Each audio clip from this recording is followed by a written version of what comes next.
Hello সবাইকে, আমি প্রীতি। আজ আমি তোমাদের সাথে তালের লুচি রেসিপি শেয়ার করব। চলো, তার জন্য প্রথমে তালটাকে ভালো করে ছাড়িয়ে নিই। এই দেখো, আমার তাল ছাড়ানো হয়ে গেল।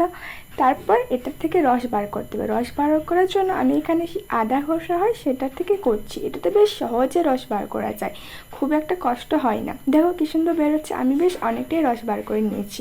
এরপর এটা গরম করার পালা, তাই গ্যাসটা অন করে কড়াইটা তার মধ্যে চাপিয়ে দিলাম। এখানে তোমরা গুড়, চিনি নিজের খুশি মতো যেটা ইচ্ছে অ্যাড করতে পারো। আমি চিনিটা অ্যাড করলাম, আজ অন্য সময় গুড় দিয়ে করি। গুড়টা দিলে বেশ ভালো হয়, তবে গুড় না থাকায় চিনিটা দিয়েছি। তারপর কিছুক্ষণ পর এর মধ্যে নুন দিয়ে দিলাম। এবার এটা একটু একটু করে নাড়তে হবে, আর নিচে যেন না লাগে সেটা খেয়াল রাখতে হবে, কারণ নিচে লাগলে জিনিসটা খারাপ হয়ে যাবে। দেখো কি সুন্দর একটা ব্যাটার তৈরি হয়ে গেল। বেশ, এটা ঠান্ডা করে আমি মেখে নিলাম। এখানে আমি ময়দা ইউজ করেছি, কেউ আটা ইউজ করতে পারো, ময়দা দিলে একটু বেশি ভালো লাগবে। তো তারপর লেচিগুলো কেটে নিলাম টপাটপ। এবার বেলার পালা। বেলতে আমি মোটামুটি ভালোই পারি, না পারা নয়।